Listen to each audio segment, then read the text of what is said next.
Accueillons aujourd'hui Célia Trouba de chez Nomadia qui va nous parler d'optimisation des tournées.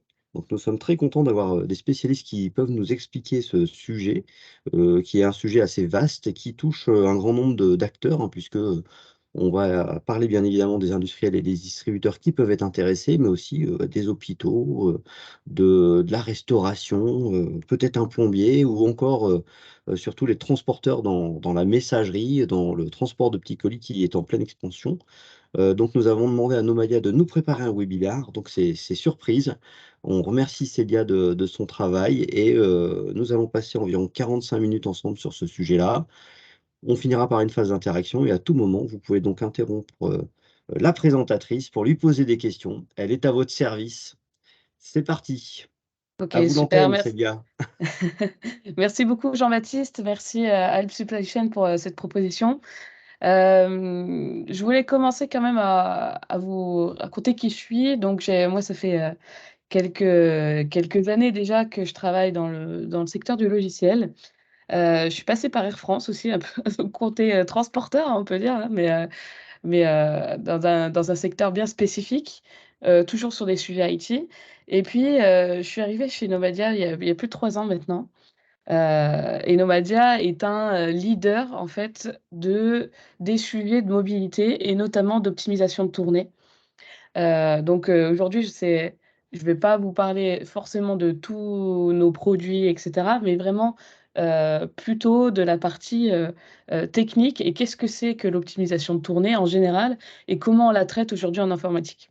Voilà, en informatique et comment on l'applique après à des sujets logistiques. Moi, donc je suis spécialisée sur des sujets logistique et transport. Donc, je travaille avec, des grands noms, grands comptes, pour, Nomadia, mais voilà, je suis au contact, j'allais dire, accru avec, des personnes qui travaillent sur les problématiques supply chain, logistique et transport. Donc, la semaine dernière, il y avait le SITL. J'ai rencontré, Sandrine d'ailleurs à cette occasion et donc je connais très bien ces problématiques-là.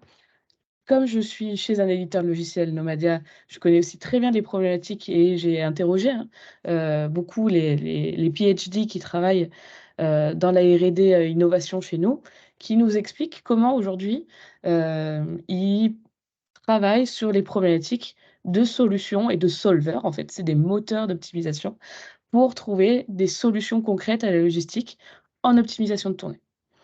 Donc effectivement, il y a 3 grands métiers chez Novadia qu'on adresse à travers ces solvers-là. C'est les 3 grandes populations, en fait, c'est les 3 plus grandes populations, c'est à peu près 30 des Français, qui sont sur la route chaque jour et qui se déplacent pour, dans le cadre de leur profession. Donc en fait, on va avoir les commerciaux terrain, les chauffeurs-livreurs et les techniciens qui vont se déplacer tous les jours. Donc c'est à peu près, 5-6 millions de personnes en France qui, vont, faire des tournées, en fait, dans leur cadre de leur travail. Alors, certains pour faire des interventions au bout, d'autres, la tournée, c'est vraiment le cœur de métier et c'est le cas des chauffeurs-livreurs. Donc c'est vraiment le cas le plus poussé ou le plus primordial parce que le service, c'est de réaliser la tournée. Donc voilà, un peu de contexte, Nomadia, on est 200, on a une R&D de 70 personnes, donc on a une équipe moteur qui ne travaille que sur les sujets d'optimisation. Donc c'est ça un peu la plus-value. Ce qu'il faut savoir aussi, c'est on est peu d'acteurs, français et européens à être reconnus au niveau du Gartner. Gartner, c'est la certification la plus prestigieuse, chez les éditeurs du monde entier sur des sujets donc technologiques, autant sur l'innovation que sur la capacité à faire des projets. C'est les 2 grands critères d'évaluation, en field service management, donc en intervention des techniciens et surtout en véhicule routing et scheduling. C'est vraiment le sujet du jour, c'est la planification logistique. Donc ça va être sur les sujets justement de moteurs d'optimisation. Donc cocorico, des Français font partie, de ces top, 10-15 mondiaux. Et donc on peut être fier de notre recherche et de notre application logicielle. En France, on fait, des bons développeurs et des bons, chercheurs en logistique, et voilà et c'est reconnu au niveau mondial. Voilà, voilà, j'ai sur tu tout à l'heure, Jean-Baptiste, tu parlais de sujets, assez vaste dans la logistique avec plein d'applications différentes, de ces moteurs d'optimisation. Tu parlais du secteur de la santé. Je travaille aussi beaucoup, ouais, sur les pièces auto, sur de l'alimentaire, sur du e-commerce, chez les chargeurs, chez les transporteurs. Effectivement, à travers les solutions que Nomada distribue, on retrouve toutes ces petites typologies d'acteurs-là qui est très différente dans leur organisation, dans ce qu'ils transportent, dans les contraintes métiers auxquelles ils font face. Et pourtant, la flexibilité des solutions, en tout cas le cœur technologique, permet de répondre à toutes ces solutions-là. Après, on verra, en termes d'application logistique, il y a plein de choses à paramétrer et de contraintes métiers spécifiques à prendre en compte. Mais en tout cas, le cœur technologique permet de répondre à toutes ces problématiques de transport et donc on travaille déjà avec tous ces acteurs-là qui ont des métiers, en fait, bien différents. Parfait. Une Ah, petite on va même introduction mathématique. Alors c'est la surprise pour Jean-Baptiste aussi, hein, il c'est est très 8:00, bien. il est 8:56 et oui, je vais vous faire, alors rassurez-vous, il y a qu'une slide, hein, une légère, introduction, sur les maths. Hem Pour vous expliquer quoi? En fait, le plus gros, problème, en tout cas mathématique dans l'optimisation de tournée, celui qui est le plus connu, c'est le problème du voyageur de commerce. C'est un problème, donc en fait, qui a à la base été, constaté au XVIIe siècle par des voyageurs de commerce, aux Pays-Bas. En fait, la question c'est comment je peux passer par les 15 villes aux Pays-Bas, en ne passant qu'une seule fois par tous les points et en faisant le trajet le plus court. Donc le problème mathématique a été posé comme ça et en fait, la conclusion, c'est qu'il n'y a pas de solution mathématique immédiate à cela, à part de tester des combinaisons. Alors, il y a plusieurs, solutions. À part tester des combinaisons et s'assurer qu'en fait, les temps de trajet effectivement sont les plus courts ou les plus efficaces ou, à part de se dire: «OK, je vais chercher des solutions en allant au point le plus proche, le plus proche, le plus proche». C'est ce qu'on appelle l'optimisation par, proximité. Donc là, je m'avance un peu, mais voilà le problème du voyageur de commerce. Ah pardon, j'ai oublié un petit G, là-haut. Mais c'est, tous les enjeux mathématiques autour de la planification logistique partent de ce problème-là et c'est donc, la clé aujourd'hui pour toute personne qui travaille sur les moteurs d'optimisation. Heu, L'informatique a commencé à travailler sur des moteurs, sur des modèles, d'optimisation de tournée depuis les années 70. Hein, oui, les problèmes mathématiques sont bien plus vieux que ça, mais l'informatique, c'est quand même quelque chose d'assez récent. Des fois, on l'oublie, ça fait tellement partie de nos vies aujourd'hui. On l'a, dans nos mains, dans nos métiers, constamment. Mais en fait, on a commencé à se pencher dessus que depuis, 50 ans. Donc c'est une problématique relativement nouvelle, mais voilà, aujourd'hui, on va regarder, ce qui s'est fait, quels sont les différents types de moteurs, quels sont les différents types de solutions, aussi, technologiques.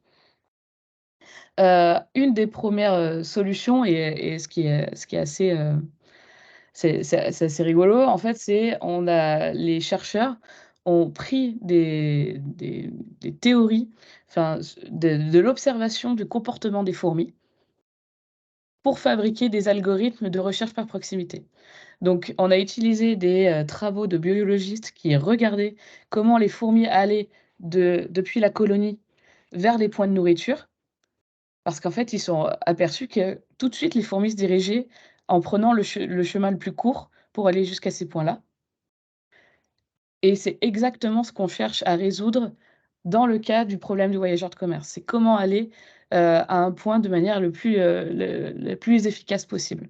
Donc ils ont utilisé un peu ces comportements de fourmis pour essayer de les répliquer en termes d'algorithmes. Voilà, donc ça ouais, c'est l'aspect un peu fun et en fait, de la science en fait, hein, qui permet d'utiliser des travaux un peu, en dehors, de ce qu'on cherche à résoudre en mathématiques ou en informatique, mais aller de regarder aussi du côté, du monde animal en fait, pour, trouver, des solutions, qui viennent directement de la nature. Donc ça, c'est un peu les 2 grands sujets en mathématiques. Si je simplifie, une fonction une fonction d'optimisation, c'est quoi? C'est d'essayer sur un axe, x, y, vous voyez, coordonnées abscisse, c'est essayer de trouver en sorte de trouver une solution qui permette d'avoir un optimum et qui per sur un axe x et x, y, que tout on soit assuré que toutes les autres solutions, elles soient moins bonnes que celles qu'on a trouvées. Et C'est alors ça le but, c'est d'atteindre un optimum. si je comprends bien, Célia, le X et Y, qui va dépendre de chacune des entreprises? Il va dépendre de chacun des calculs, des combinaisons qu'on va faire pour entre les points de livraison. Je on va aller voir, ça va être plus clair. On va aller voir ce que fait le moteur et en fait, c'est le calcul de matrice, tous les calculs de trajet et toutes les combinaisons de trajets possibles sont calculés et donc la meilleure solution, c'est celle qui permet de dire que toutes les autres solutions sont plus coûteuses pour une entreprise logistique, par exemple, à réaliser, en termes de distance, de kilomètres ou de coûts, euros. Voilà, c'est ça l'optimisation de tournée. Donc on va regarder côté moteur, ce qui se passe. Hem, Ce qu'il faut savoir, c'est que pour faire de la planification, donc le but, c'est on va envoyer des dizaines, centaines, milliers, millions de points des fois et on va demander à un logiciel informatique de nous redonner une réponse pour nous dire: «Voilà les tournées les plus efficaces». Ça, c'est, l'application, en logistique. On verra, on va pouvoir, mettre beaucoup de règles, qui sont, opérationnelles, mais le but ici, c'est de regarder au niveau moteur, qu'est-ce qui va se passer? Donc en fait, le moteur, il va avoir besoin de carburant, si vous voulez, et le carburant, c'est la donnée. C'est la donnée cartographique, c'est les calculs d'itinéraire. Donc, on va aller de la donnée la plus basique ou la plus, éloignée, donc la donnée cartographique, le géocodage, parce qu'avoir un bon XY sur un point, c'est quand même primordial. Après, on va calculer les itinéraires et les matrices de distance. On va découper parfois sur des gros volumes de points, on va découper le problème et on va voir, quelles conséquences ça va avoir et après seulement tout ça, une fois qu'on a un carburant en fait qui est qui est raffiné, on peut dire ça, on va pouvoir, mettre en place, enfin, lancer les optimisations et avoir les résultats les plus efficaces. Donc en fait, c'est pas juste un clic bouton et tout est lancé directement dans le moteur et on sort une solution qui est la plus optimum. Voilà, c'est effectivement data is gold. C'est exactement ça. C'est, sans une bonne donnée, sans un bon carburant, on peut pas sortir, heu, on peut pas sortir, l'optimisation la plus efficace de n'importe quel moteur. Donc je vais vous parler un peu cartographie. Souvent, des fois, c'est un peu éloigné quand on se dit: «Voilà, je suis planificateur, je vais lancer, des j'ai envie d'avoir une réponse par rapport à l'organisation d'une tournée».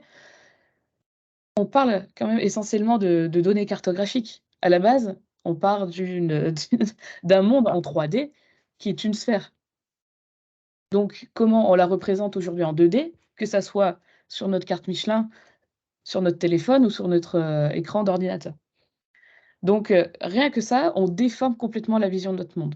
Donc d'un point de vue, mathématique, il faut qu'on puisse s'accorder sur comment on va travailler. Aujourd'hui, nous, alors chez Nomadia, en plus, on est expert cartographe, d'origine. Donc on a fait toutes les cartes du métro, parisien que vous allez voir, les fameuses cartes marron, ce sont les nôtres. On va travailler avec des projections, donc des projections, des déformations de cartes entre la sphère et la carte 2D, en se disant: «Voilà, on accepte cette déformation-là». Donc en France, on parle de Lambert 93, souvent qui est la projection qu'on accepte, le plus. Au niveau mondial, c'est le WGS 84 qui fait foi aussi. Donc on travaille, avec ces systèmes-là. une information cartographique, c'est lourd en termes d'informatique. On est capable avec une donnée XY, vous voyez tous les points que vous avez, derrière, toutes les décimales. Ça veut dire on peut cartographier le monde, heu, au millième de millimètre près. Donc il faut qu'on puisse avoir une information exacte, mais qui soit pas trop énergivore ou gourmande au niveau des cartographies. Donc on a ce qu'on appelle des tuiles, c'est des découpes de cartes, en images sur lesquelles on va poser des objets informatiques. C'est comme ça souvent qu'on travaille. Heu, voilà, c'est bon à savoir aussi si des fois vous avez des lenteurs en informatique, peut-être les cartes, chargées ne sont pas sur des formats images, mais sont directement vectorielles et portent beaucoup d'informations en elles. Aujourd'hui, les grands, experts, de données cartographiques brutes, hein, heu, il y a certains qui font des cartes, d'autres qui achètent les cartes toutes faites avec toutes les informations embarquées. Ça va être HERE, Google, OpenStreetMap, Mapbox, c'est les top mondiaux. Nous, aujourd'hui, par exemple, chez Nomadia, on prend de la donnée brute, donc des millions d'informations, données et on fait nos cartos à partir de ça. Donc on est déjà dès la première étape, pour construire les données cartographiques et les cartes et les cartes autour. Ensuite, ce qui va se passer, c'est l'étape du géocodage. Le géocodage, donc ça, certains, certains, exploitants, heu, qui sont parmi nous, connaissent très bien la douleur, en fait, que c'est d'envoyer, heu, des ressources jusqu'à un point de livraison avec une qualité opérationnelle au top, pour se rendre compte que devant le point, on n'est pas au bon endroit et qu'on a un problème de géocodage. Ça, le coût, alors le coût, moral, mais surtout le coût opérationnel, il est énorme. Donc on peut pas avoir de bonne optime sans bon géocodage. Ça, c'est obligatoire. Hem Et figurez-vous que la donnée Google est très, très chère. Elle est extrêmement chère, et qu'il y a plein d'autres solutions. En tout cas, nous, comment on travaille sur une information? Le but du géocollage, c'est de transformer une information texte, donc une adresse, d'un point de livraison, peu importe lequel, en données cartographiques. Donc en fait, on a une base, nous, d'adresses qui existe et ce qu'on va faire, c'est lire l'information. Donc on va reconnaître dans l'adresse les blocs.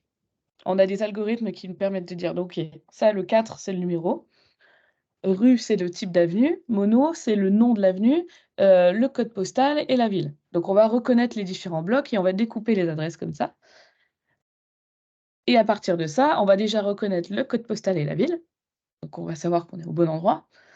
Si la rue mono, donc là je vous ai mis, le 1er cas 2 N OT n'existe pas, nous, nos algorithmes font quoi? Ils vont faire une petite modification orthographique, ils vont enlever un N en disant: «Est-ce que ça passe? Est-ce que ça existe?» Imaginons que ça existe toujours pas, en fait, on a même des algorithmes. Alors tout à l'heure, on parlait des fourmis, là, on va parler de du fonctionnement de notre cerveau pour reconnaître les phonèmes. Les phonèmes, c'est le son que va pro que les lettres forment. Donc MO, ça fait le son mo, donc ça, c'est un phonème. Le son en lui-même, est reconnu par l'algorithme.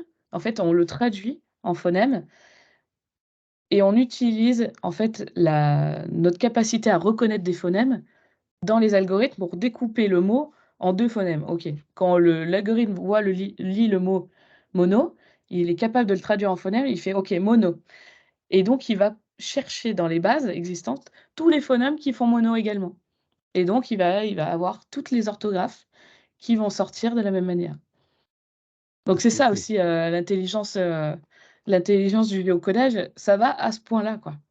On a l'impression que juste on va lire une adresse et essayer de faire matcher, une adresse qui existe dans une base existante versus ce qui est en entrée. Tous ces traitements-là, plus en plus on fait des scorings, on se dit: «OK, le phonème et l'écriture du mot, ça correspond à 90-95-99. Je considère que c'est bon, donc je fais cette association-là». Tous ces calculs-là, ils doivent être faits entre 5 et 500 millisecondes. Si vous avez des milliers, des millions de points, il faut avoir toute cette information-là qui soit traitée. Le temps d'une requête, que vous cliquez optimisation de tournée, il faut donc faire ça, plus derrière tous les calculs d'itinéraire. Donc il faut être effectivement le plus rapide et efficace possible.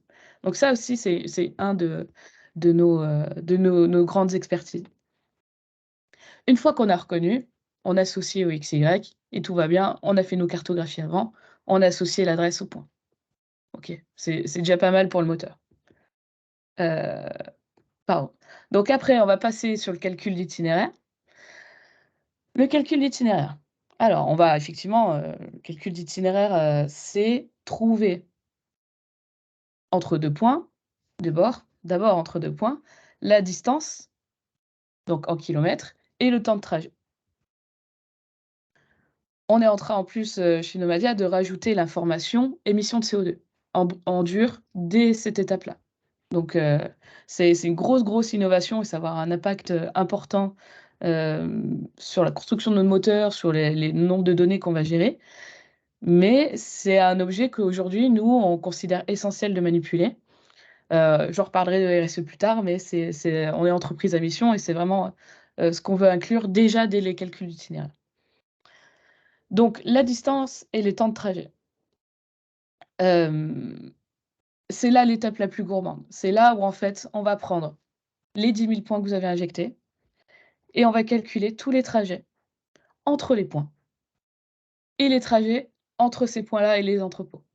Donc là, on va vraiment avoir double boulot et en plus, si vous avez plusieurs moyens de locomotion, donc si vous avez des graphes, nous on a une douzaine de graphes disponibles. On va avoir des poids lourds, on va avoir des véhicules de livraison intermédiaire, des 3,5 tonnes, on va avoir des véhicules légers, on va avoir des Des vélos? voitures, des vélos, des piétons. Enfin vraiment, on a tous ces graphes-là. Oui, pardon?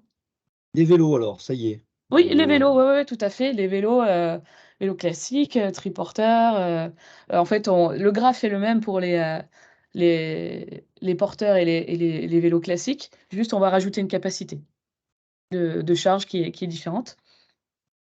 Mais, le but, c'est d'avoir un graphe, donc savoir par quelle voie ils ont le droit de passer et surtout savoir à quelle vitesse ce type de véhicule se déplace sur tel ou tel type de voie. Donc ça, c'est encore autre chose. Donc on va devoir faire tous ces calculs-là entre les points, comme la matrice que vous voyez, ici au-dessus, avec les différents types de véhicules s'il y en a plusieurs. Donc ça multiplie les calculs et donc on va avoir des tables en fait comme ça, c'est pour ça qu'on parle de matrice, hein. Vous voyez, un trajet entre Lille et Reims, pardon, Rennes et Lille par exemple, c'est 572 kilomètres. Donc nous, on va avoir ces tables-là, 572 kilomètres, peut-être, 4h33 en véhicule léger. Donc on va garder toutes ces informations. En plus de ça, nous, derrière, on a des informations, de data, donc on construit aussi, on a une équipe data qui travaille là-dessus, sur ce qu'on appelle, les speed patterns. Donc les traffic patterns ou les speed patterns, c'est des moyennes de trafic constatées. Alors, des moyennes de trafic constatées, c'est de la donnée brute IR où, on fait des comparatifs avec des Google, des Waze, des OpenStreetMap et cetera, pour faire, les calculs distanciés. Plus, derrière, on est capable, par tranche horaire, en fait, de dire: «Voilà un modèle de vitesse parisien sur un tronçon de type 120 ou 68, parce qu'il y a plus de 120 voies différentes». On classifie les voies, avant on en avait 500, on a un peu simplifié. On a 120 voies différentes et donc on a une vitesse qui est différente sur ces 120 voies de circulation. On va se dire que voilà, la moyenne constatée entre 9h et 9h30 sur les quais à Paris, elle est de 24 km/h. Donc si je fais un trajet qui passe sur ce créneau horaire-là, on va, prendre la moyenne de vitesse 24 km/h pour faire mon calcul de temps. Donc on va, quand même très, très loin dans la vitesse et l'ajustement en fait, de la vitesse de déplacement du véhicule. Google, en fait, parfois est un peu plus rapide que ce que la plupart des experts, proposent. Beaucoup de gens et enfin même des experts, en logistique, parce que c'est aussi un bon référentiel, se disent que voilà, la référence est Google et donc il faut comparer par rapport à du temps Google. Mais le temps Google n'est pas le plus juste, surtout d'un point de vue, professionnel. Parce que c'est une application qui est faite, pour convenir au plus grand nombre et surtout, à destination des particuliers. Donc et surtout si vous regardez, si vous faites des trajets de nuit, typiquement, ils vont vous il va vous proposer des plages entre, 30 minutes et 50 minutes. Ouais, soit du quitte ou double. Donc en termes de TA, ils prennent pas trop de risques. Voilà, donc là-dessus, nous, on essaie de voilà, mettre un maximum de choses pour être au plus juste et surtout donner la main aux opérations, de dire: «Voilà, mon type de véhicule», je sais pas, même, l'expérience de mon chauffeur, on peut pondérer par rapport à ça. Heu, le tronçon, le type de tronçon par lesquels je vais passer et cetera. Le chargement, matière dangereuse. On va prendre tout ça en compte pour savoir si tel ou tel véhicule a le droit de passer par cette passerelle, cette rue et surtout à quelle vitesse il va s'y déplacer. Voilà. Donc Très bien. ça, une fois que j'ai les temps et les trajets, par lesquels je peux passer et que j'ai fait toutes mes matrices et donc là, on est sur, ce qu'on appelle l'explosion combinatoire en maths. C'est-à-dire qu'en fait, quand je calcule tout ça, je me retrouve avec des centaines de millions de données très, très vite.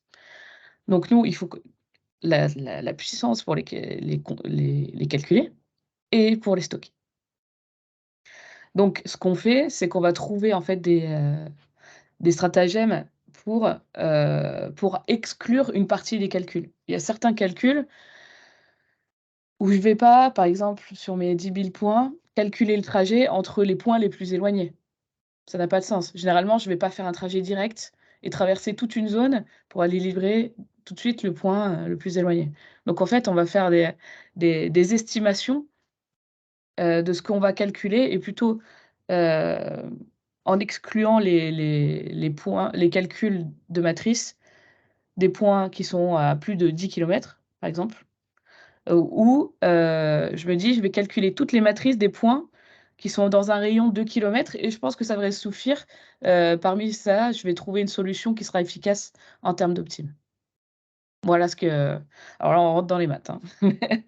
Mais voilà ce que en gros, les moteurs d'optimisation font. Après, on va parler de sectorisation. Alors, c'est pas obligatoire. Il y a plein de personnes, dans le monde de l'optime qui ne font pas de sectorisation à cette étape-là ou qui la font après.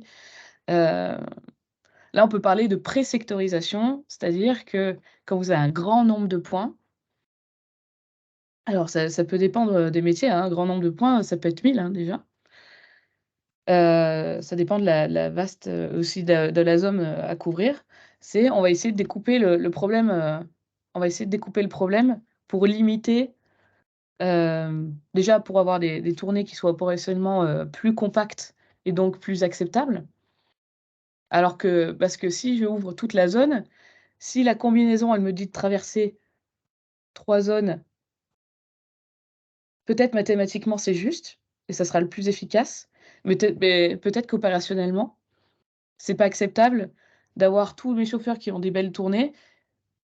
Alors je sais pas, par exemple, partons mon exemple, j'ai 100 tournées, il y en a peut-être 90 qui sont très compactes et puis il y en a 10 vraiment qui se permettent de traverser des zones qui sont mathématiquement les plus acceptables, mais sur ces 10 là, opérationnellement, ça passe pas. Parce qu'elles vont tout traverser, elles vont croiser d'autres tournées. Donc, le but aussi parfois de la sectorisation, c'est de compacter les problèmes pour être sûr que ça soit, d'un point de vue, opérationnel, plus beau, plus propre, plus acceptable. Ou Et puis tout simplement, on a des commerciaux qui sont affectés à des clients par secteur. oui, voilà, alors ça, oui, mmh. Alors voilà. Non, mais ça, mais ça peut venir après. Par exemple, ça peut venir après les calculs d'optimisation. On peut faire, de la secto et effectivement découper les portefeuilles. En logistique, je travaille aussi beaucoup avec des animateurs de réseau de points relais, qui vont visiter tous les points relais, leur donner du matériel et cetera. C'est exactement les mêmes cas. ils vont avoir des points relais affectés et donc ils vont pouvoir couvrir telle ou telle zone. Donc on va travailler, voilà, sur des outils, de management territorial. Voilà. Et donc une de nos solutions s'appelle Territory Manager et elle fait exactement ça, c'est de l'équilibrage de zones. Mais d'un point de vue moteur, ça nous permet aussi de découper les problèmes et donc là, je vous parlais d'un cas, si vous regardez 10 000 fois 10 000 combinaisons à calculer, ça fait 100 millions de points. Si je coupe le problème en 4, j'ai plus que 2 500 à 2 500 points de combinaisons à calculer, soit 25 millions de points. Donc c'est en termes de temps de calcul, en termes de stockage et de performance, c'est assez gigantesque. Donc nous, on a déjà des étapes de pré-sectorisation qui sont incluses sur les calculs là-dessus, d'optimisation. Dites-moi, hein, s'il y a des sujets, des soucis, si c'est, parce que je suis un peu dans la technique. Après on va reparler logistique, vous inquiétez pas. Hem Après, on va parler de vraiment de l'optime. Donc là, on a toute notre donnée qui est claire. Je connais tous les itinéraires, j'ai toutes mes matrices, tous mes géocodages, tous mes géocodages sont bons. Donc j'ai déjà mon carburant raffiné, comme je le disais tout à l'heure. Donc là, on va rentrer dans le moteur et on va lui donner tout ça et on va lui dire: «Voilà, donne-nous la bonne solution». Sauf que tout l'enjeu, c'est comment on trouve une bonne solution à un problème qu'on a vu auparavant qui n'a pas de solution par défaut mathématique. Donc en fait, on n'a pas le choix que de tester des combinaisons. Donc c'est pour ça qu'on parle d'algorithmie, combinatoire et d'optimisation combinatoire. Alors on fait pas du pur combinatoire, il y a des techniques pour éviter de tester toutes les combinaisons et d'exploser en termes de calcul. Mais voilà un peu ce qu'on peut retrouver. On va, comme les fourmis tout à l'heure, faire de la recherche d'optimums locaux. Ça, c'est le terme mathématique et donc en fait, c'est de la proximité et en informatique, on va appeler ça des algorithmes gloutons, c'est-à-dire que je vais prendre un point et je vais essayer d'avaler et de tester le point le plus proche ou autour de moi, qui rayonne autour de moi, pour voir si je prends ce point proche pour tester sa combinaison, quel est l'impact et quel est le coût d'intégrer ce point-là à ma tournée. Et donc j'ai des solutions comme ça, par proximité.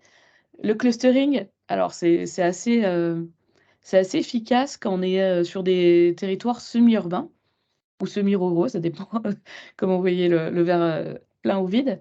Mais, typiquement dans un département, je vais avoir une zone rurale, une zone, de pavillonnaire ou, semi-urbaine et un centre-ville. Donc je sais que quand je vais aller dans les centres-villes, donc, au hasard, Clermont-Ferrand, alors je sais que c'est Alpes Supply Chain, mais je suis auvergnate. Hem, Clermont-Ferrand, on va très vite voir qu'une densité de points et de livraison va se trouver dans le centre-ville ou dans la zone, semi-urbaine. Donc en fait, on va commencer par tester les combinaisons dans cette zone-là, pour éviter de faire beaucoup de kilomètres entre un centre-ville et une zone qui serait plus rurale. Donc voilà, on a des techniques comme ça. On a les chemins optimum des fourmis qui va nous permettre de trouver, des itinéraires qui sont les plus rapides possibles. Donc on va faire des calculs plutôt de vitesse et selon après les règles opérationnelles qui sont cherchées, on va utiliser plutôt une méthode plutôt qu'une autre. Donc les règles et les résultats attendus, en fait, vont dépendre de l'utilisation logistique des logiciels à la fin. Donc quand vous, en fait, vous faites un paramétrage d'un outil d'optimisation, alors ça dépend lesquels, mais en tout cas dans les nôtres, vous pouvez en fait donner des priorités, au moteur et lui dire: «Moi, ce que je cherche à tout prix à faire, c'est réduire le nombre de kilomètres». Donc réduire le nombre de kilomètres, on va peut-être utiliser des chemins optimaux des fourmis, par exemple. Si vous dites: «Mon but absolument, c'est de faire un maximum de points en tout cas en sortant un minimum de véhicules et en utilisant un minimum de capacité, RH», là, on va essayer plutôt de prendre l'ensemble et effectivement de faire des clusterings. Parce que c'est ça qui va être le plus efficace, pour distribuer un maximum de points, quitte à avoir un tout petit peu plus de kilomètres. Voilà. Donc Et et il y a des stratégies. on imagine que les entreprises, elles ont des stratégies, qui diffèrent, d'une année à l'autre ou même dans l'année en fonction de la basse et de la haute saison. Entre une saison, entre une équipe et une autre, entre différentes agences. Au sein de l'agence, on peut avoir des activités, je sais pas, on parlait de pièces auto, tout à l'heure. Donc certains qui vont faire de la pièce auto avec, plutôt de la tournée récurrente. Donc là, peut-être, ils vont vouloir, minimiser le nombre de kilomètres. Et puis il y en a d'autres il y a une partie de l'activité de cette agence-là qui va faire de la messagerie. Et donc là, peut-être, la priorité absolue, c'est le temps de trajet et le respect des créneaux horaires clients. Donc on n'a pas du tout les mêmes contrats, les mêmes exigences clients et donc la même manière de s'organiser logistiquement. Et donc nous, on prend ces informations d'organisation logistique et donc on adapte nos résultats aussi par rapport à ça. Et c'est ça qui est super fort. C'est que c'est pas juste des maths et on nous donne un résultat brut et vous en faites, et c'est la même chose pour toute activité. C'est que vraiment, on va rentrer des règles métiers qui vont avoir un impact même à l'intérieur du moteur. Voilà. Quand on va chercher, heu, les fameux optimums locaux, en fait, la stratégie des premières solutions, c'est quoi? C'est de tester, trouver rapidement une solution qui pourrait être la bonne et se dire: «OK, si je fais ce tas de points-là, cette tournée-là, là, là, là, là, on est plutôt pas trop mal» et après ce que je vais faire, c'est essayer de déplacer une visite ou un petit groupe de visites et de voir quel va être l'impact et donc il va faire des choses comme ça pour essayer d'améliorer la solution. Donc le but, c'est de trouver très rapidement une solution efficace déjà et après de l'améliorer. Sauf que si vous éliminez dès que vous bougez un point, vous dites: «Ouais, OK, c'est pas génial». C'est pas l'impact est pas fulgurant parce à chaque fois, on fait des calculs. Mais qu'après, sur un arbre de décision, le gain d'optimisation, il arrive que la deuxième ou troisième étape. Il faut vous permettre la possibilité de dire que voilà, même si ce point-là, le premier mouvement que je fais n'a pas d'impact opérationnel dingue, peut-être que c'est les 2 mouvements d'après qui vont être successifs, eux vont permettre une optimisation beaucoup plus efficace que l'arbre de décision où j'ai des bons impacts dès le début. Mais c'est l'histoire du lièvre et de la tortue. Est-ce que est-ce que est-ce que peut-être, faire des pauses pour le lièvre alors c'est la tortue qui gagne, hein, dans le conte, mais ici, c'est pas forcément vrai. Ça peut être, effectivement, on peut avoir des impacts et des pauses de gains dans les calculs, mais peut-être après, on va trouver une solution mathématique qui soit bien plus forte. Donc il faut se laisser le temps de l'optimisation et du test des combinaisons. C'est pour ça qu'une bonne optimisation, des fois j'entends des experts, qui veulent absolument la vitesse, et la meilleure performance possible. On peut le faire, mais du coup, surtout s'il y a beaucoup de points, on va disqualifier ces possibilités mathématiques-là de trouver des bonnes solutions en se laissant le temps du doute, en fait. C'est ça l'enjeu de l'optimisation, c'est que plus vous laissez du temps de calcul, plus vous serez sûr que le résultat, ça sera l'optimal. Parfait.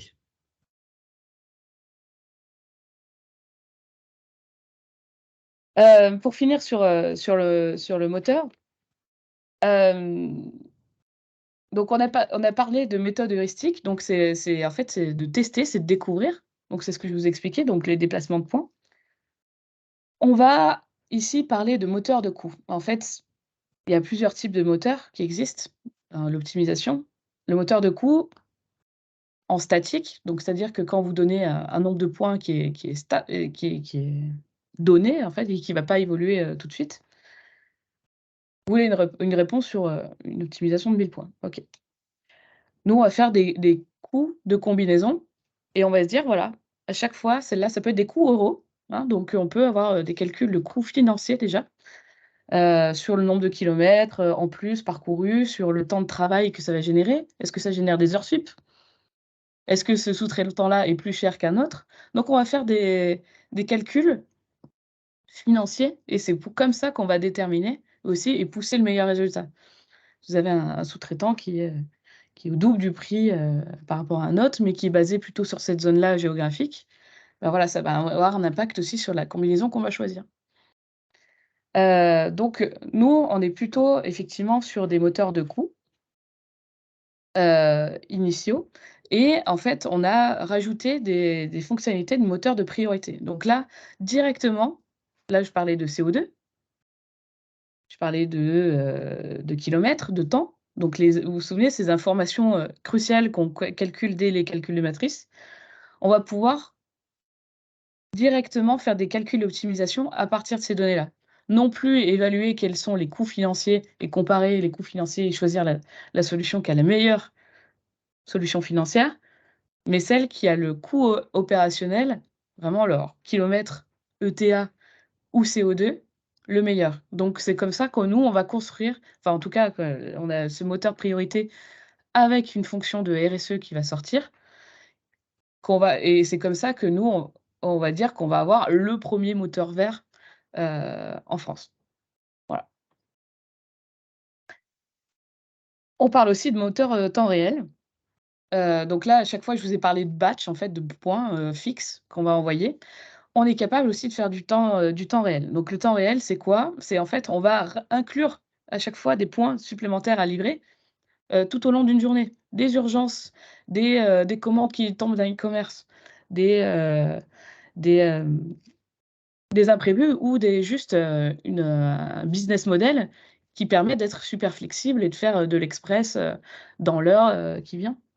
Donc, là, l'interstitiel continu, c'est encore une autre gestion, de l'urgence, mais en fait, on reste sur les mêmes, méthodes heuristiques de tester s'il vaut mieux mettre dans cette, tournée-là, faire un peu de place en planification et l'inclure au milieu.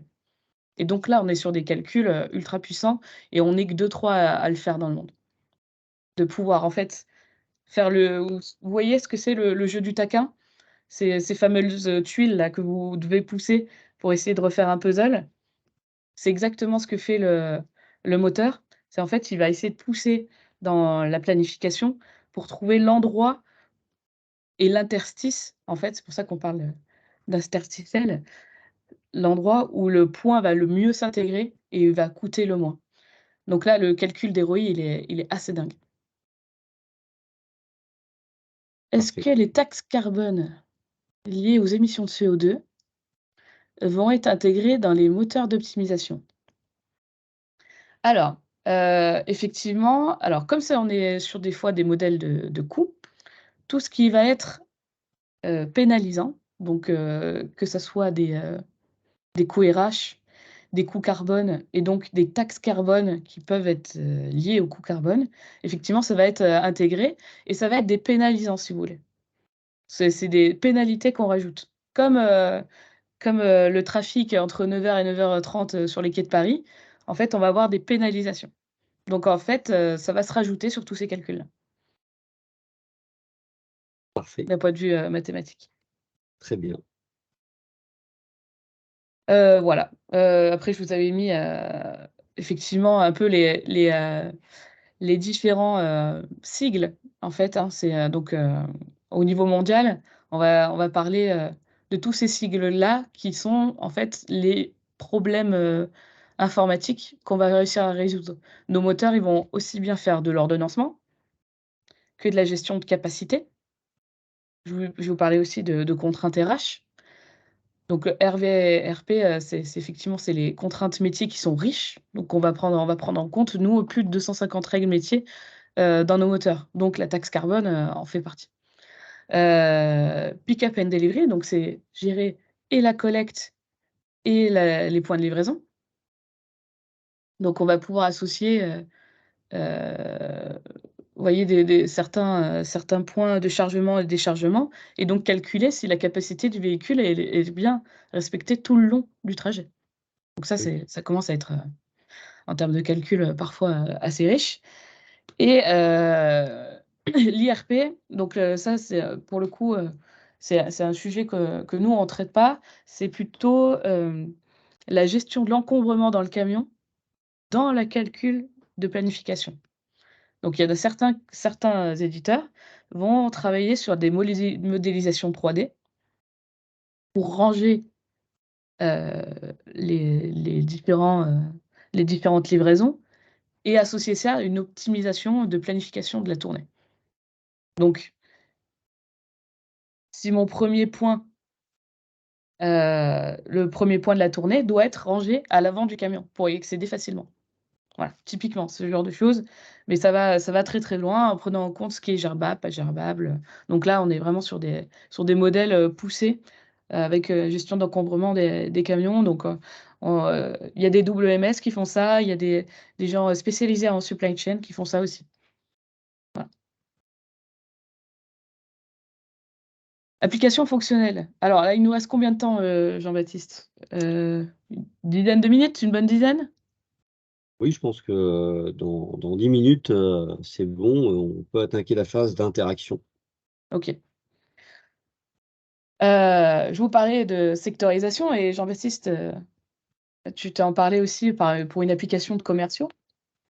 Les algorithmes de sectorisation nous servent, nous aussi, à faire de l'analyse, par rapport à des historiques de données. C'est on peut intégrer un historique de livraison et se dire: «OK, du coup, comment je devrais découper mon territoire pour que ce soit le plus efficace? Comment je peux rééquilibrer mon réseau mid-mile pour que ça soit le plus efficace aussi? Comment je peux, placer mes entrepôts pour qu'ils ils irriguent, en tout cas, une zone, voilà. Donc nous, on a des outils cartographiques, en fait, donc ils s'appellent Territory Manager, qui nous permet de faire des simulations et de découper ces secteurs-là et voir quels sont les équilibres et déséquilibres sur mon territoire et de faire de l'analyse. Donc ça, c'est une des applications, sur des sujets de sectorisation. Donc là, on utilise, des briques d'optimisation avant, sur un point de vue stratégique. Donc là, on est déjà sur des choses, un peu haut niveau et puis après on va descendre et on va travailler vraiment sur l'optimisation de tournée qui peut être tactique et opérationnelle. C'est-à-dire on peut simuler les tournées et travailler sur des plans de transport, cibles ou on va travailler sur une tournée en particulier pour tel jour et donc là, on est sur l'opérationnel pur. Donc là, et donc c'est pas tout à fait la même manière, de travailler. En tout cas, en termes d'outils, informatiques, parce que là, du coup, tout à l'heure, je parlais beaucoup de moteurs et de technologie. Là, après, nous, notre rôle en tant qu'éditeur, c'est de donner les outils qui permettent de bien appréhender ces résultats et de les manipuler. Et c'est là toute la difficulté aussi. C'est-à-dire que souvent, hem, on a des gens, on va avoir des éditeurs qui vont avoir voilà, qui vont travailler sur des IHM, donc des interfaces humaines, pour, qui sont très efficaces, mais qui vont derrière acheter, en fait, la donnée ou les technologies, mais du coup, qui vont pas pouvoir faire une bonne interaction entre les 2. Et parfois, on a des gens qui vont faire que de la boîte noire et du coup, pour l'utilisateur final, plus compliqué d'appréhender les résultats, de les manipuler. Voilà. Je pense que c'est un peu ça la différence et qui fait que les grands experts de l'optimisation de tournée, généralement, ils ont ces 2 briques-là complètes et la techno et les plateformes qui permettent de manipuler ces résultats. Donc voilà, je vous en parlais tout à l'heure, les modes de transport, les règles métiers. On va voir les fameux, ah voilà, les vitesses de circulation, là, je vous en parlais tout à l'heure. Savoir, voilà, là, c'est typiquement un modèle, qu'on utilise à Paris Intramuros, qui pourrait, par exemple, s'adapter à Lyon où on pourrait mettre, peut-être un peu plus tôt dans le modèle, routier. Je crois que sur les villes, Lyon, Marseille, Bordeaux, les heures, congestionnées sont un peu plus tôt. Voilà. Donc après nous, on va avoir, des plateformes qui nous permettent d'avoir des résultats comme ça, de les manipuler de les envoyer vers des applicatifs, chauffeurs. Donc on va voir ça. Les modèles de vitesse dont je parlais. Donc ça, nous, on demande aux opérationnels, de s'en saisir et de voir et de vérifier si ça correspond effectivement à ce qu'ils constatent sur le terrain. Et la donnée qui remonte, nous derrière, permettent de valider nos propres modèles et donc retravailler sur nos modèles, d'optimisation de calcul de vitesse. Donc on retravaille aussi en inverse avec cette donnée-là. Il y a, un aspect aussi très fort de ces moteurs dont je parlais et donc et notamment du moteur interstitiel, c'est on va pouvoir utiliser l'optimisation de tournée pour en utilisation expérience client, c'est-à-dire et notamment sur la réservation de créneaux intelligents pour, une utilisation logistique. Alors c'est un peu niche, mais en fait, c'est ultra efficace. Quand vous proposez des créneaux de livraison à des clients, qu'ils soient B2B, B2C, peu importe, il y a 2 manières de se faire. Souvent, la plupart, des acteurs vont vous proposer, en fait, des slots. Donc c'est juste, hein, vous ouvrez, des créneaux, et vous dites, voilà, entre, 11:00 et midi, je vais pouvoir livrer, 30 clients et j'ouvre des slots et je prends les souhaits clients et j'essaie après de les envoyer au moteur en disant: «Essaie de respecter les souhaits clients». Donc ça, c'est comme une contrainte, c'est un peu comme, la taxe carbone. C'est une information supplémentaire que je vais donner au moteur, mais l'information est collectée en amont. Là, c'est connecté en temps réel et donc les créneaux que je vais pousser aux clients, ils vont prendre en compte où est-ce que le client se trouve et où est-ce qu'il veut se faire livrer son frigo américain, par exemple. Et il va prendre en compte la tournée la plus proche qui va passer et il va se dire: «OK, pour que je respecte les créneaux de mes clients et que je fasse le moins de kilomètres possible, je vais prendre ce rendez-vous-là et je vais le mettre ici dans ma tournée, c'est là que ça sera le moins coûteux». Et donc nous, on est capable de mesurer et donner des notes, des scores. Donc là, c'est les fameuses étoiles, hein, que vous voyez sur les créneaux, en se disant que c'est ça qui est le moins coûteux et donc de prendre les 3 meilleurs créneaux, par exemple, et de les pousser aux clients et dire: «Voilà, pour vous, je vous propose ces 3 créneaux-là. Mais pour, votre voisin qui habite à 10 kilomètres, ce sera pas du tout les mêmes». Et donc c'est là la puissance, en fait, de l'utilisation de l'optimisation de tournée. C'est-à-dire qu'on peut avoir des fonctionnalités concrètes en logistique et pour les clients finaux qui permettent d'améliorer leur expérience client et d'améliorer la prestation en tout cas la qualité et l'excellence, logistique, et opérationnelle. C'est-à-dire que là, on va être sûr que c'est un créneau qu'on peut respecter et qui est efficace en termes de coût. Donc ça, c'est ultra fort et là-dessus, c'est comme je vous le disais là sur l'interstitiel qui avec du moteur temps réel, on est, 2-3 maximum à le faire dans le monde aujourd'hui. Donc on l'a fait par exemple pour toute la plateforme, Cdiscount. Sur leur site en ligne, ils ont mis, ces créneaux-là par lequel en plus, eux, ils ont fait du revenu management. Donc c'est-à-dire que le créneau qui est plus cher et ben, ils vont le faire payer plus cher aussi à leurs clients. Donc le samedi, dimanche, ils vont vous faire payer à 50 € la livraison, et peut-être, un mardi midi, ça sera que 30 €. Et donc toutes nos technos, sont derrière ça. Voilà, donc vous retrouvez des semainiers comme ça. On fait aussi pour des plateformes de diagnostic et nous, on propose un DMS, donc toute cette prise de rendez-vous-là aussi est incluse à l'intérieur. Voilà, donc je voulais vous parler aussi, donc des applicatifs, du rôle dans l'optimisation, des applicatifs mobiles. Souvent, on n'y pense pas trop, mais comme je le disais tout à l'heure, le fait de récupérer les informations aussi en temps réel, ça permet de valider nos modèles d'optimisation. Ça permet en fait de faire des comparatifs aussi et d'enrichir aussi les applicatifs mobiles. Donc quand la donnée va revenir du terrain, on va pouvoir valider si les calculs initiaux et théoriques qu'on avait faits étaient bons et pourquoi ils étaient pas bons et est-ce qu'il y a eu des imprévus. 2. on va inclure de l'optimisation dans les applicatifs mobiles. Donc c'est-à-dire que quand vous allez avoir des sujets de traçabilité, imaginons que vous avez fait des mises à quai, et un des livreurs, heu, ne vient pas, il va falloir redispatcher, les colis qu'il a livrés, par exemple. Vous pouvez faire des réordonnancements dès l'applicatif mobile. Donc quand vous scannez des nouveaux objets, vous lancez une optime, le moteur vous renvoie directement le résultat sur l'applicatif mobile aussi, et donc vous pouvez gérer de l'urgence comme ça. Donc ce n'est pas que à des niveaux stratégiques ou opérationnels sur des back office, mais on peut, faire descendre l'optimisation de tournée jusqu'aux applis chauffeurs. Ça aussi c'est assez intéressant. Donc ça réduit aussi la pression sur le chauffeur, puisque finalement le chauffeur lui, qui devait, réoptimiser sa tournée, bah, quelque part, ce travail-là, il a pu à le faire puisque ça pourrait être soutenu par le digital. Exactement. Lui, il a juste à indiquer, à l'applicatif quel nouveau point ou le nouvel objet à gérer. Il demande le nouveau calcul et ça lui redescend.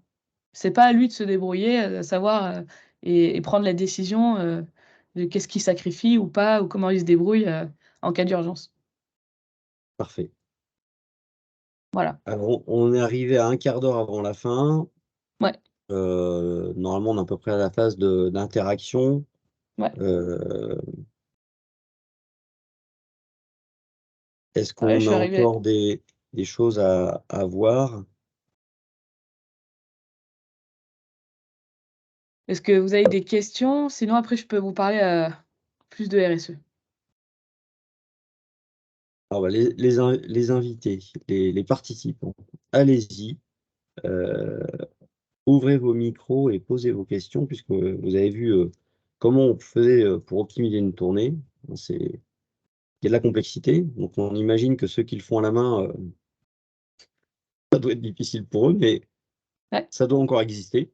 Ouais, il y C'est a encore des gens qui travaillent, au papier calque et qui en fait qui tracent des traits sur des cartes. Et ce qui f nous, en tant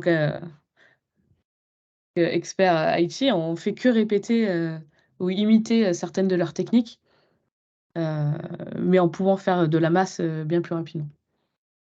En tout cas, moi, j'ai une question puisque on a vu que là, dans toutes les solutions un peu innovantes qui sont des solutions de niche, on voit par exemple, Cdiscount va proposer une heure de livraison avec un prix différent. Ouais, Donc là, on a une logique de coût. Est-ce qu'on ouais, va avoir la logique environnementale qui va arriver? C'est-à-dire le client qui veut, polluer le moins possible avec du e-commerce et va choisir donc un créneau, ou un mode de transport qui est moins polluant. Parce qu'on ouais, voit arriver une lame de fond sur, des mondiales relais, sur, bah, de la logistique urbaine où on a, des livraisons qui ne sont pas forcément par des véhicules, motorisés.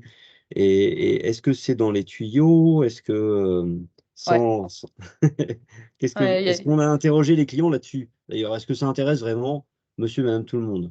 ouais. Alors nous, au début, ça fait déjà plus de 2 ans qu'on travaille sur ces questions-là, on a commencé par, les calculs, d'émissions de CO2 déjà.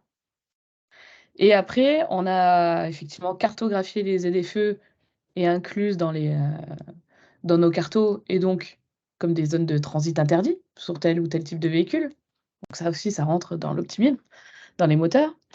Et là, dans les nouveaux moteurs, dont je parlais, effectivement, on a un objet CO2. Donc l'objet CO2, il va nous permettre de faire quoi? De trancher entre des moyens de locomotion carbonés ou plus ou moins carbonés, ou décarbonés, complètement, et donc d'avoir des priorités ou en tout cas des incitations à des solutions plus vertes. Donc ça, c'est le premier enjeu.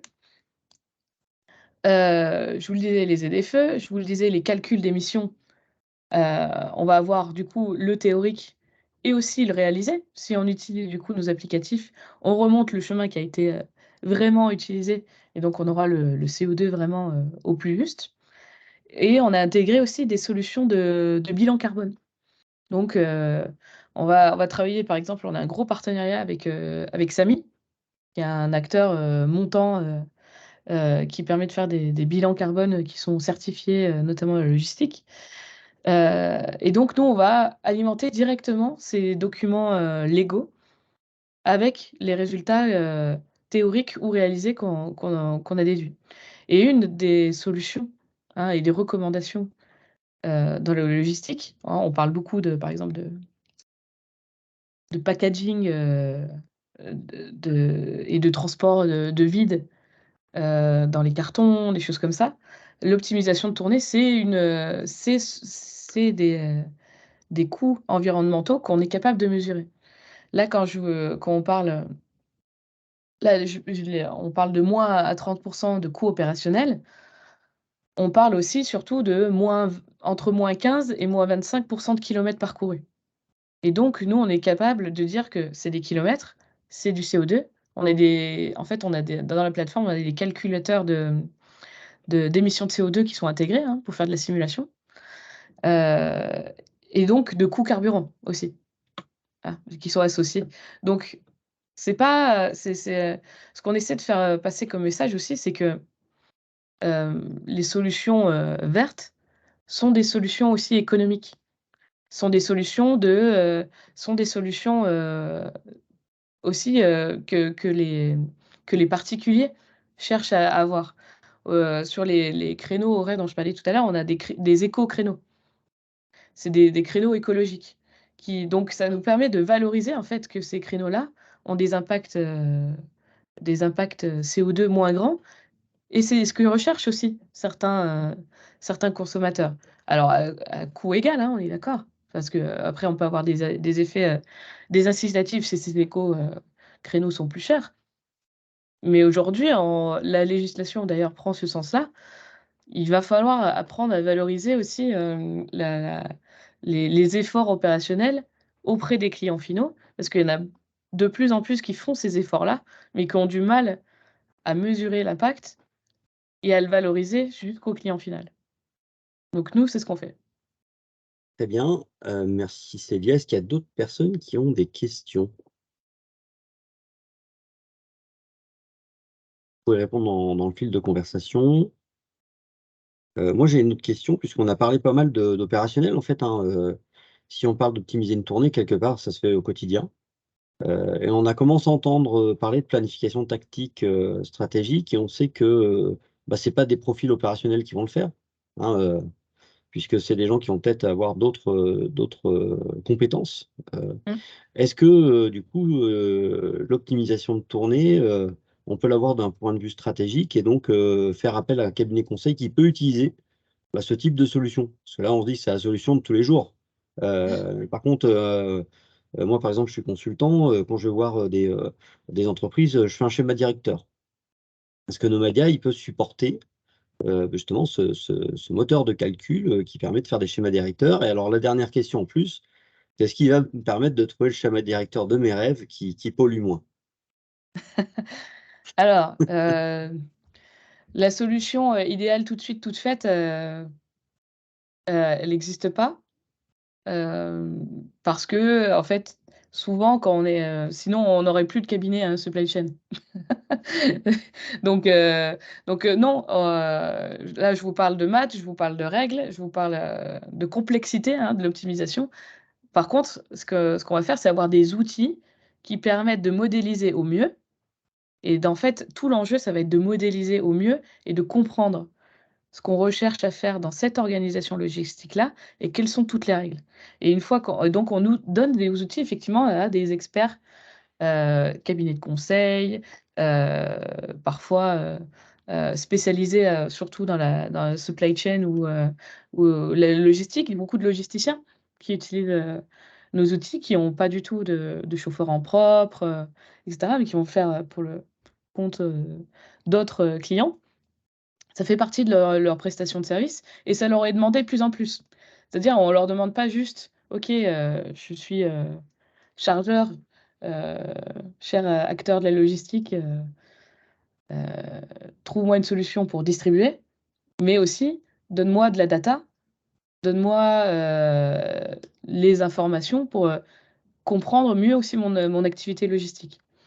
Donc c'est des outils que les experts vont pouvoir manipuler pour faire des simulations, des modélisations et quand tout est en fait, on arrive à modéliser une grosse partie de l'activité logistique, là, effectivement, on va retrouver des résultats et des résultats qui peuvent être verts. Parce qu'aujourd'hui, nous, dans nos solutions, on peut prioriser les solutions décarbonées.